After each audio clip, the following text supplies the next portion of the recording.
जिंदगी एक ऐसी दौड़ है जहां हम सब भाग रहे हैं, कोई पैसे के पीछे, कोई पहचान के, कोई सपनों के और कोई बस जिम्मेदारियों के। इस भाग दौड़ में हम इतना उलझ जाते हैं कि भूल जाते हैं कि हमारी रूह भी कोई चीज़ है। कोई ऊपर बैठा हर कदम देख रहा है और चुपचाप हमारे लिए एक योजना बुन रहा है। कभी कभी जब सब कुछ अच्छा चल रहा होता है तभी अचानक एक हादसा होता है, कोई बीमारी, कोई एक्सीडेंट, कोई ऐसा झटका जो हमें ज़मीन पर गिरा देता है। हम टूट जाते हैं, चिल्लाते हैं, भगवान ये मेरे साथ क्यों? पर शायद वह सज़ा नहीं, एक इशारा होता है, एक पुकार की कि रुक जा, अब सही रास्ता चुन। यह कहानी एक ऐसे ही इंसान की है जो ज़िंदगी की रफ्तार में खुद को खो चुका था, पर जब भगवान ने उसे गिराया तब असल में उसे होश आया। ये कहानी है विक्रम सिंह की, एक तेज तर्रार कॉरपोरेट मैनेजर। उसकी ज़िंदगी फाइलों, मीटिंग्स और डेडलाइन के बीच सिमटी हुई थी। चमचमाती गाड़ी, स्टाइलिश घड़ी और फ़ोन की लगातार बजती घंटियाँ उसके सफल होने का सबूत थी। लेकिन इन सब के शोर में कहीं कुछ धीरे धीरे खोता जा रहा था। माँ की ममता, पत्नी की मुस्कान, बेटे की मासूम पुकार और भगवान की धीमी सी आवाज़।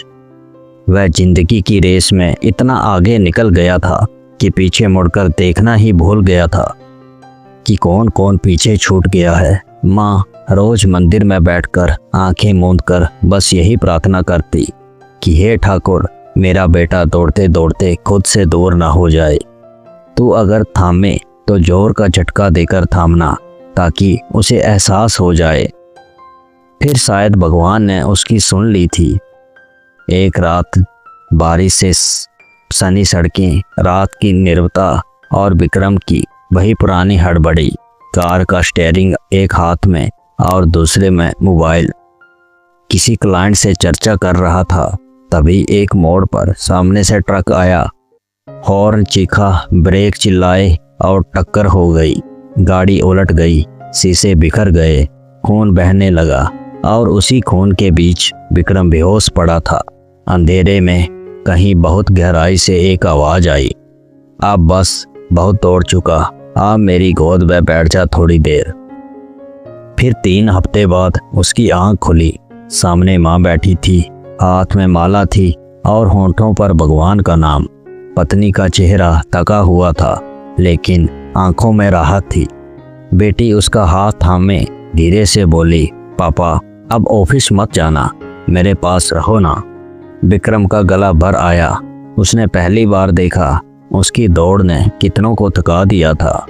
डॉक्टर बोले, आप बहुत लक्की हैं, रीढ़ की हड्डी बाल बाल बची है, मगर अब 3 महीने का आपको पूरा आराम चाहिए होगा। विक्रम हंसा, रोया नहीं, बस चुपचाप आंखें बंद की और उस आवाज़ को फिर से सुना, अब जीना सीख बेटा, दौड़ना नहीं।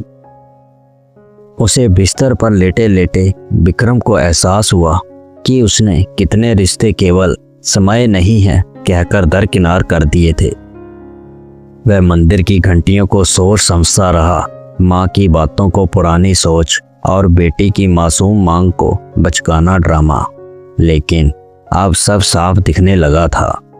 ठीक होते ही उसने नौकरी छोड़ दी। सब हैरान थे। वह मुस्कुराया और बोला, मैं मरा नहीं, क्योंकि भगवान चाहते थे कि अब मैं जीऊँ।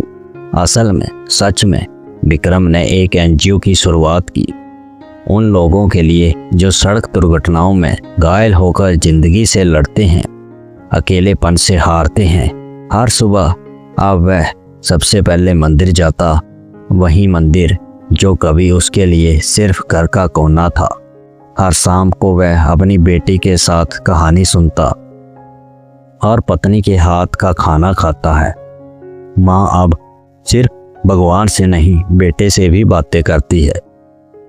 दोस्तों, इस कहानी का सार भी यही है कि कभी कभी भगवान जब किसी को गिराते हैं तो वह सज़ा नहीं होती, वह उसकी आलिंगन होती है, झकझोरने वाली पर जगा देने वाली। अगर तुम्हारे जीवन में कभी कोई भयानक हादसा हो तो रुकना नहीं, रोने की बजाय एक बार आंख बंद करके पूछना, प्रभु इसमें आप ही की योजना है क्या? शायद उत्तर तुम्हारे भीतर से ही मिलेगा। दोस्तों, जैसा कि हर बार मैं कहानी के अंत में कहता हूँ, अच्छे कर्म करिए, अपने बूढ़े माँ बाप की सेवा करिए। और ये कहानी अच्छी लगी तो वीडियो को लाइक करें, अपने परिवार दोस्तों के साथ शेयर करें और ऐसी ही और कहानियों के लिए इस चैनल को भी सब्सक्राइब करें। आपका समय शुभ रहे। धन्यवाद।